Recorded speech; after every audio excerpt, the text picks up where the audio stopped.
Bienvenidos a Datos Galénicos. Hoy vamos a hablar sobre el hipo, un síntoma muy frecuente, sin embargo lleva muchas causas detrás de él. Como una introducción, el hipo es familiar para todos, pero sigue siendo un fenómeno mal entendido, causado por contracciones involuntarias y repetitivas del diafragma y en muchos casos de los músculos intercostales.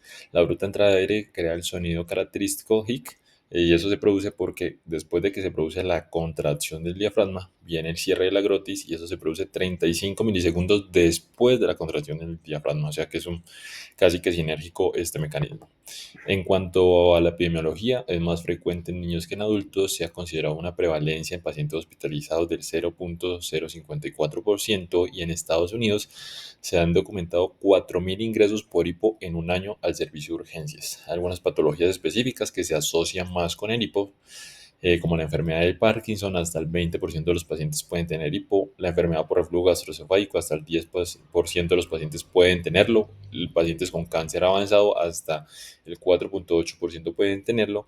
Y en el carcinoma de esófago, en un estudio de 99 pacientes, se vio que el 27% de estos podían tener hipo.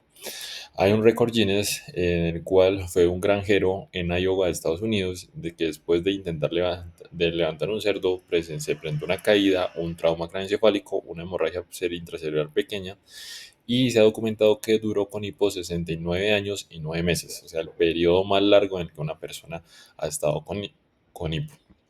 En cuanto a la clasificación, puede ser un ataque agudo que se ha considerado que es menor a 48 horas y eso corresponde al 44.1% de todas las personas que tienen hipo. Persistente, que se cataloga en un periodo de tiempo de más de 2 días a un mes, y esto corresponde al 36.9% de todas las personas que tienen hipo, y intratable cuando el hipo dura más de un mes y se ha estimado que es del 19% de todas las personas que tienen hipo. Es más frecuente en hombres y se ha descrito que el 91% de los pacientes que tienen hipo son hombres y el riesgo aumenta entre más sea la altura o más sea el peso o mayor sea el peso de la persona. En cuanto a la fisiopatología, se ha descrito desde 1953 y básicamente ha permanecido sin cambios hasta el momento. Entonces, si podemos ver la fisiopatología, más que todo tenemos una vía aferente que es el nervio vago y podemos ver que el nervio vago tiene diferentes recorridos, desde el vaso, el riñón, el intestino delgado, parte del intestino grueso, el estómago a nivel hepático, va hacia el tórax sobre el esófago, a nivel cardíaco, pulmonar y otras vías a nivel también aferentes como el nervio frénico y las vías simpáticas desde 6 a T12, las cuales van a llegar a nivel del sistema nervioso central, sobre la médula espinal a nivel de C3, C5, sobre el centro respiratorio, la formación reticular e incluso el hipotálamo, donde se va a generar una respuesta que va a ser transmitida a través de una vía aferente por el nervio frénico, los nervios intercostales, el nervio laringio recurrente y los nervios accesorios que conducen a los músculos intercostales. Básicamente, todos estos son los nervios encargados de estimular los músculos encargados de la respiración. Y así es como se da la fisiopatología. Vas conociendo muy bien la fisiopatología, podemos determinar muy bien la causa y así el tratamiento a seguir. Dentro de las causas centrales, básicamente es cualquier interrupción del reflejo del hipo por lesión en el cerebro que puede causar hipo, como los accidentes cerebrovasculares, aneurisma, eventos trombóticos, por ejemplo, ocasionados por un síndrome antifosfolípido, la malformación de Arnold-Chiari tipo 1, lesiones traumáticas, como ya lo hemos dicho previamente, la enfermedad de Parkinson, hasta el 20% de los pacientes pueden tenerlo, la terapia de reemplazo con dopamina también se puede asociar, como con la terapia con alfa-metildopa. Dentro de las causas periféricas, en general afectan la vía aferente del largo reflejo, ya lo vimos, el nervio, más principalmente el nervio vago, y en mayor correlación con patologías de origen gastrointestinal. Se ha escrito que el 80% de los pacientes con hipo persistente secundaria a enfermedad por reflujo gastroesofágico, de los pacientes que tienen enfermedad por reflujo gastroesofágico, el 7.9% de los hombres y el 10% de las mujeres pueden tener hiposecundario a esta patología. Los eructos pueden ser desencadenantes del hipo. Dentro de la etiología, la infección por Helicobacter pylori está asociada, las hernias hiatales grandes también. Y hay una consideración, es que el hipo puede inhibir la motilidad esofágica normal.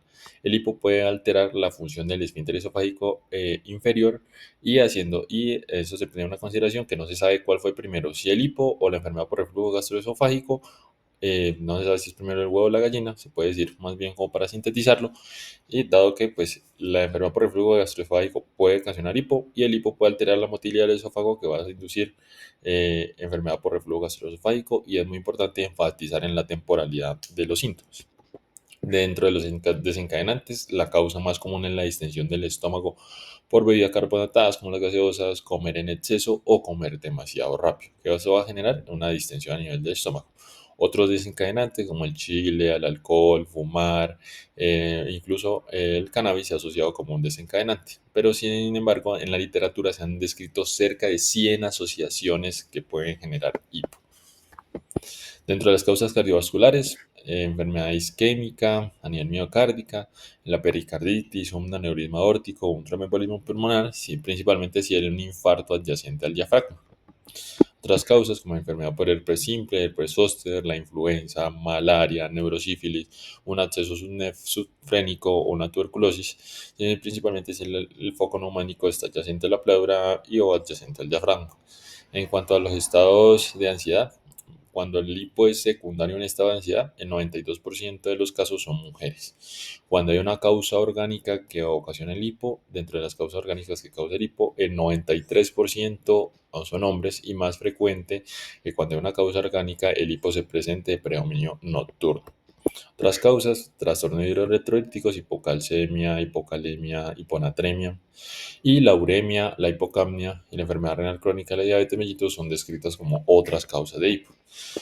Dentro de los medicamentos, esta tabla aquí a la derecha la presento solo como para una énfasis, es que 42 medicamentos se han asociado con hipo. Si quería hacer la énfasis sobre las benzodiazepinas, sobre todo cuando se utilizan en dosis bajas pueden asociarse a la presencia de hipo, sin embargo cuando se utiliza en dosis más altas puede generar sedación e incluso resolución del hipo.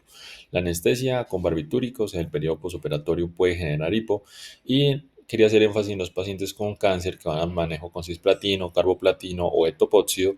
El 0.39% de los pacientes que utilizan alguno de estos agentes pueden generar hipo. Y cuando hay una combinación de cisplatino y dexametasona, hasta el 41% de los pacientes pueden tener hipo y es muy importante esta combinación ya que la dexametasona es muy frecuente utilizarla en los pacientes que tienen náuseas asociadas a la quimioterapia. Este es un resumen de las causas que ya vimos que básicamente la causa se puede dividir como según la fisiopatología, todo el recorrido del nervio frénico, comenzando a nivel intestinal, por ejemplo, los abscesos abdominales, tumores abdominales, obstrucción intestinal, yendo hacia el recorrido a nivel torácico, por ejemplo, el infarto de miocardio, bronquitis, neumonía, entre otras, y de sintetizar unas causas un poco más raras como la meningitis, la encefalitis por su compromiso a nivel central y otros estados como psicosomáticos como la ansiedad, como ya lo vimos previamente. En cuanto al diagnóstico, pues hay que hacer énfasis en un examen físico con la función neurológica, gastrointestinal y respiratoria. Como vimos, pues esto es como todo el recorrido del nervio vago, que es la vía aferente, y donde está el compromiso a nivel neurológico, pues para descartar una causa central. Se sugiere que a todos los pacientes que tienen hipo se debe hacer un electrolitos, función renal, troponina y un electrocardiograma y los otros laboratorios pedirlos asociado a la sintomatología y la causa más probable que presente el paciente y se deben guiar las imágenes ya sea rayos X, tomografías, resonancias y demás, según la sintomatología que presente el paciente. Sin embargo, el diagnóstico, la mayoría de los pacientes se debe hacer con base en una historia clínica completa. En cuanto a las maniobras, se han descrito diferentes maniobras, como la estimulación nasofaringia.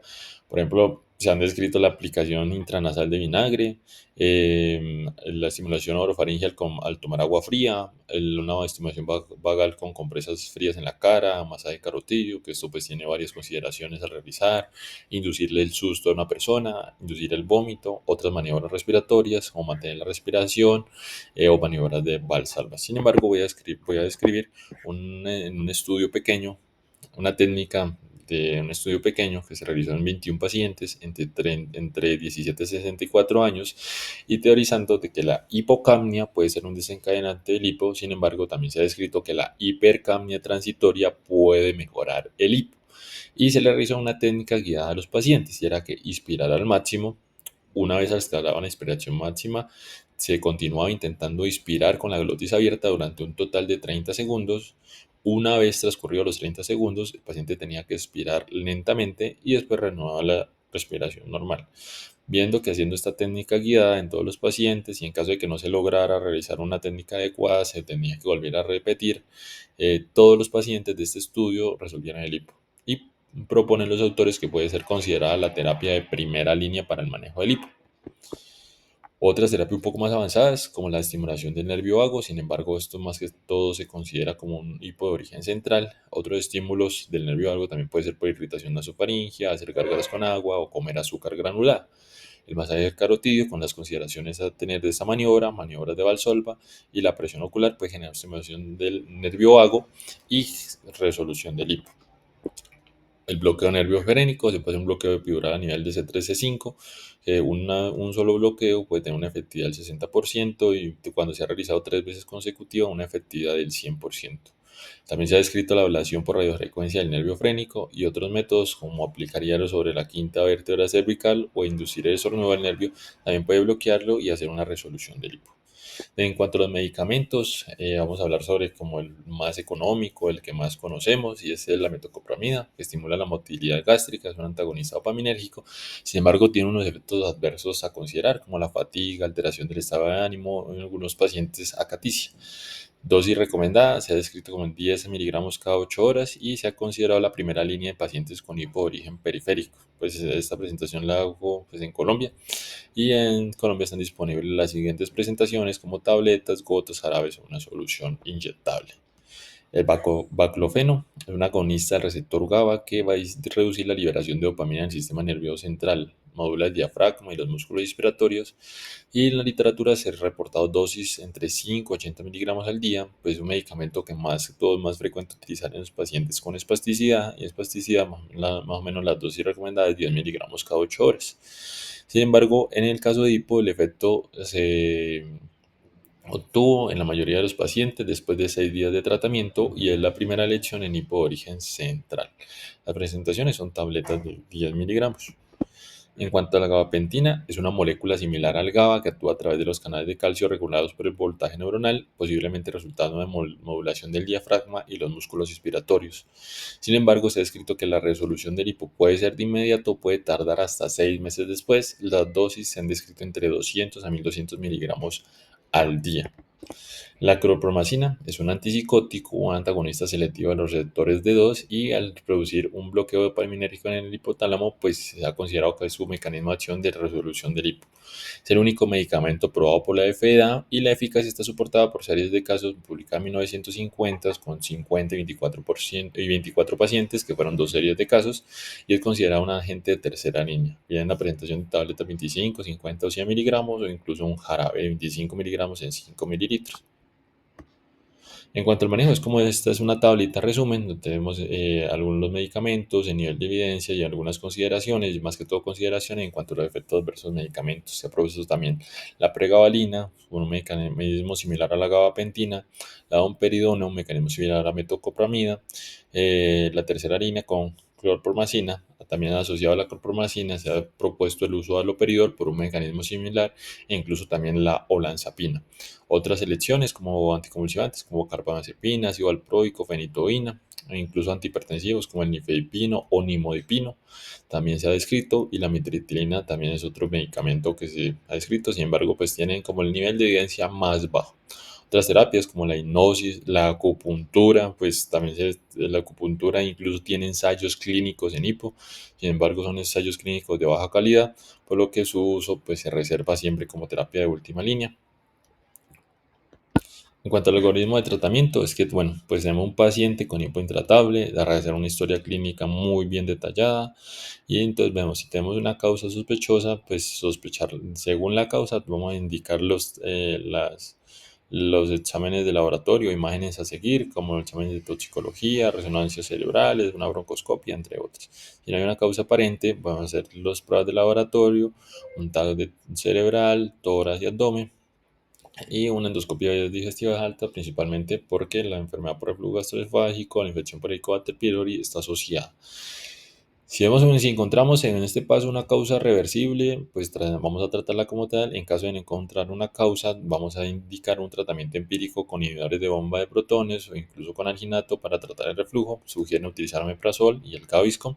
Si no hay una respuesta, vemos si es un hipo de origen central, donde vamos a utilizar baclofeno. Si no vemos un hipo de origen periférico, vamos a utilizar metoclopramida. Y vamos a la tercera, si no hay respuesta, a una tercera línea como color promacina.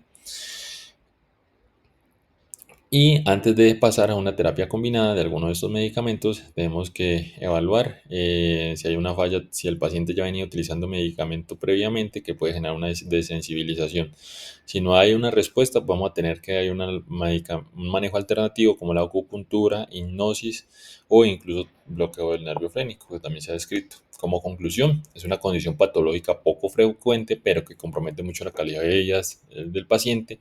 Tiene muchas causas asociadas, tiene una historia clínica muy bien detallada, no hay evidencias sólidas sobre el tratamiento, dado que pues, la mayoría de recomendaciones vienen a partir de series de casos, ensayos clínicos muy pequeños y con pues muchos sesgos. El tratamiento más que todo se debe hacer énfasis según la fisiopatología y se recalca y recalco nuevamente que se debe hacer una historia clínica completa para enfocar el paciente. Muchas gracias por su atención y los invito a seguirme en mis redes sociales.